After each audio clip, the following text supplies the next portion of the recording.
तुमचं नाव सांगा. शर्मिला बाबाजी भालेकर. कुठे राहता? आपापा. मुंबईतूनच आहात का? तुमच्या घरात किती माणसं आहेत? 5. तुम्हाला किती वर्षाचा अनुभव आहे? 10. तुम्हाला घरातली सगळी कामं येतात? हो. काय काय कामं येतात? कपडे लादी, जोरात बोला.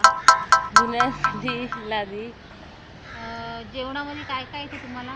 मराठी जेवणात मराठी जेवण सर्व येतं. मच्छी मटण येतं? हां. मच्छी मटनमध्ये काय काय प्रकार बनवू शकता? हे आपलं साधा. आणि व्हेजमध्ये डाळ भातमध्ये वेगळ्या प्रकारच्या भाज्या वगैरे? नाही, भाज्या तुम्हाला अजिबात येत नाहीत येतात करता? भाज्या सर्व. मग वेगळ्या प्रकारच्या करू शकता ना? हां लहान मुलांना सांभाळू शकता? हां. काय काय कामं करू शकता त्यांची? मुलांची सर्व कामं करतात. मालिश वगैरे, आंघोळ? मालिश वगैरे, आंघोळ बिंघोळ सर्व. आणि किती वर्षाच्या मुलांना तुम्ही सांभाळू शकता? 6 महिन्याचे सगळं. 6 महिन्याच्या वर सगळी. आणि म्हाताऱ्या माणसांना वगैरे सांभाळू शकता का? हां. किती किती वयाच्या म्हाताऱ्यांना सांभाळू शकता? ते असतेच. तरी एक अंदाज वय सांगा ना तुम्ही.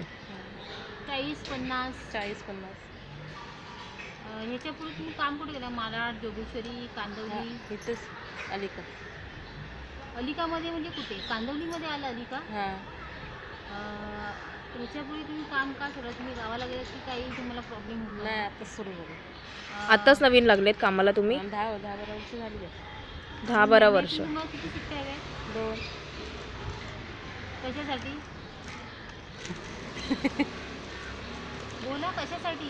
घरात सुट्ट्या घरातले कामं करायसाठी.